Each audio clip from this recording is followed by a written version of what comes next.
So that was exercise 23 from Troy Stetina's Metal Rhythm Volume 1.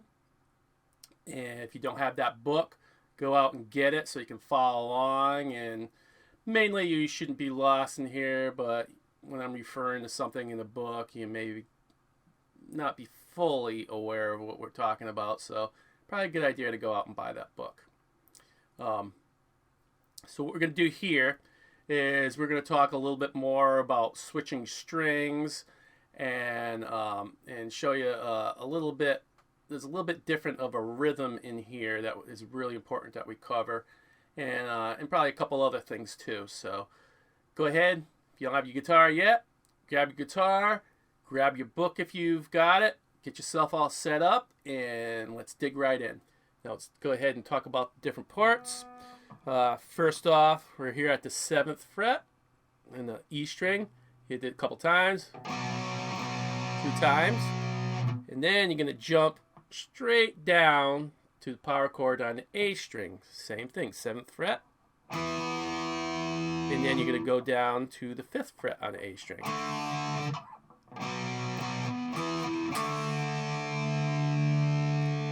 And those are right in a row. Now 1, 2, 3, 4. So you're playing on every single beat. You don't have to hold beats, cut beats short or anything. It's just 1, 2, 3, 4. So it's 7, 7 on the E string, 7 on the A string, and then 5 on the A string.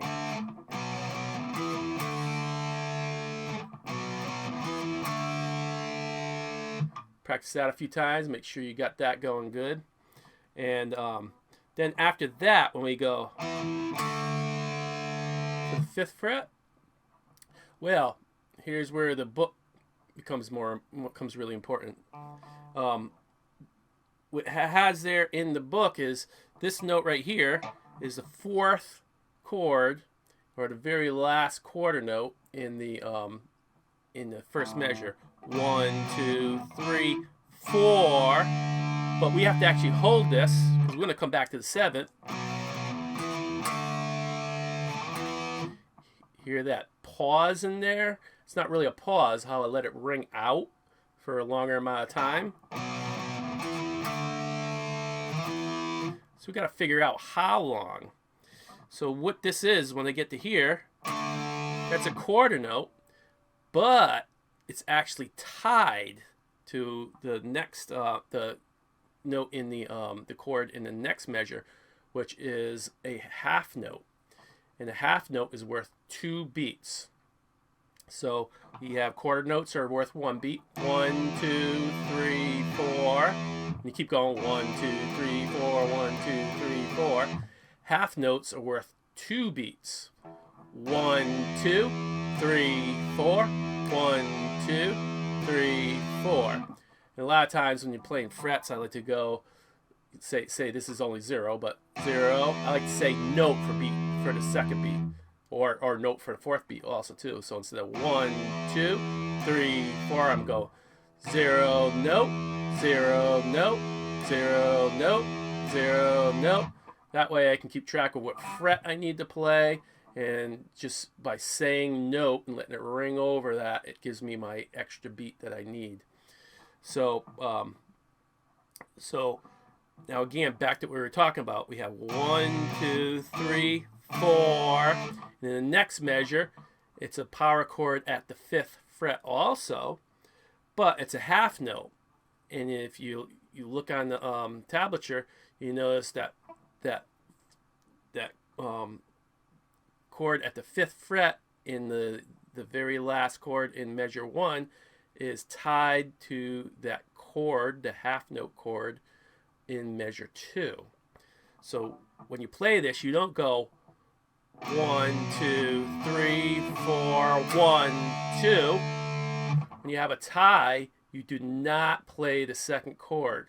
The tie just means you're going to play that first chord, but let it ring out for the duration of that second chord. You do not actually play that second chord. So it's 1, 2, 3, 4, 1, 2. So I did not strike the chord again on that on 1 because that the beat 4 is tied to that half note. So it's 1 instead of 1, 2, 3, 4, 1, 2. It's 1, 2, 3, 4, 1, 2. So it's very, very important. You got to know how ties work. You play the first one, but then don't play the second one. You let that chord ring out over the duration of that second chord. And if it's a half note, and in this case you have a quarter note connected to a half note, it means you play that particular chord, but let it ring out for 3 beats instead of 1 beat and then striking again for an extra 2 beats. So 3 beats in total. And there's never going to be a chord that is tied to a different chord. It's going to be the same chord. That's why you have ties, because you don't actually play the second chord. You just play it throughout the duration. So again, we have 7, 7, 7, and 5, but then there's a 5 again, but we don't play that second 5. We just let it ring out. 1, 2, 3, 4, 1, 2. And that's how you play that. Practice that over and over again. 1, 2, 3, 4, 1, 2. 1, 2, 3, 4, 1, 2. Make sure you got that tie down really well. Otherwise, it's going to throw everything else off. Really, really important to make sure you get ties down really well. And then in the next measure, it just goes straight to another, go to the 7th fret, but that's a half note on its own. So you strike that. So it's 1, 2, 3, 4, 1, 2, 3, 4, 1, 2, 3, 4, 1, 2, 3, 4. And again, get that down really well. 1, 2, 3, 4, 1, 2, 3, 4, 1, 2, 3, 4. Yep. And then you can also, if you want to say the fret numbers just to keep track of it. 7, 7, 7, 5, 1, 2, 3, 4. You can go 1, 2, and then say the fret number 7, note, which I was talking about note. That could be a little bit confusing. We're just moving up to here, so I would suggest, all right, I want to keep track of the frets. 7, 7, 7, 5, 1, 2, 3, 4. That way you don't have to count 1, 2, 3, 4, 1, 2, 3, 4. By all means, if that helps you, go ahead. But a lot of times when we're moving around, we want to keep track of what frets we're on. So again, I might suggest 7, 7, 7, 5, 1, 2, 3, 4. That way the first part, we got the numbers. The very last part, we just did the count.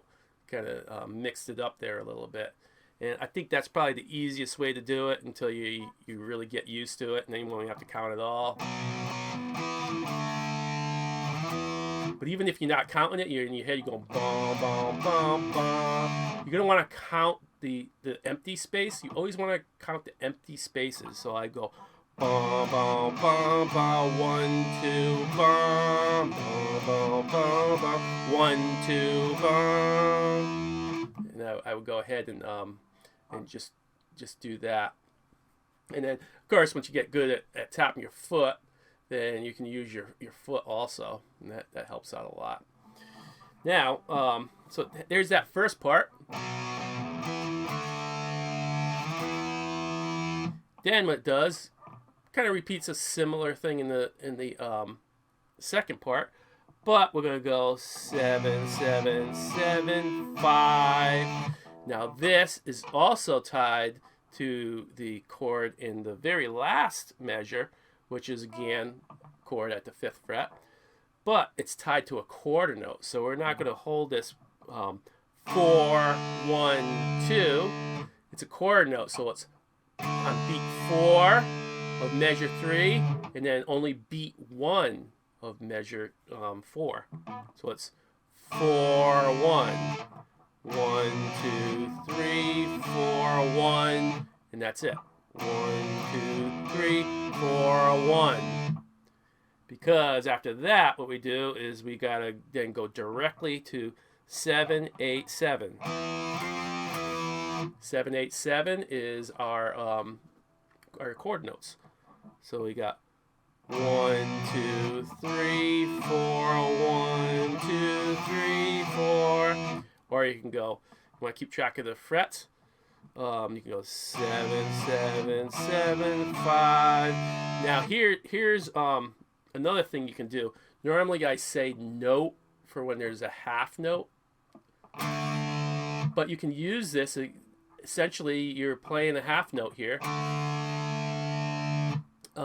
When you're holding, when the quarter note's tied to another quarter note, it's equal to playing a half note. So what you can do here is you can go 7, 7, 7, 5, note. So you can say note where that second chord is actually the chord that first chord is tied to. 7, 7, 7, 5, note. 7, 8, 7. 7, 7, 7, 5, note. 7, 8, 7.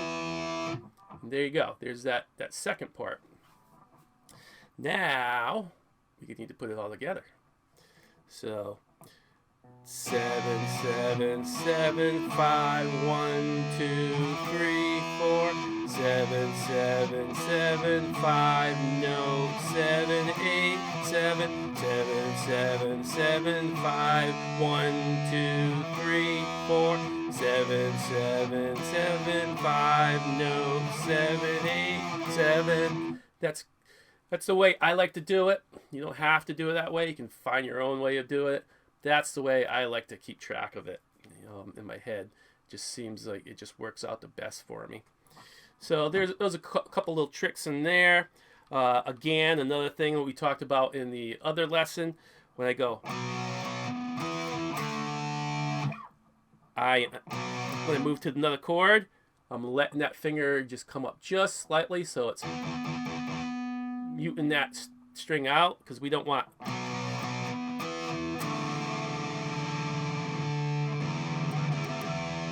want that ringing out, even if you don't hit it. It sounds messy because that is playing. So you want to really use that muting technique we talked about in the other lesson. That's muted out, sounds a lot more cleaner. Here's without it.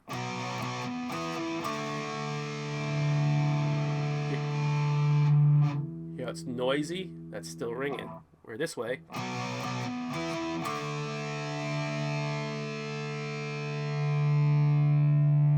that's nice and clean, so you want to have that. So there you go. There's exercise 23. So work on that.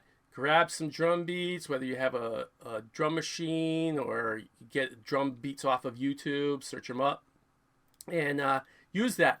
Have fun with it. Really work on getting tight on the rhythms. Break all the different parts up. Make sure you got it down really well. Make sure your string muting technique is going pretty good.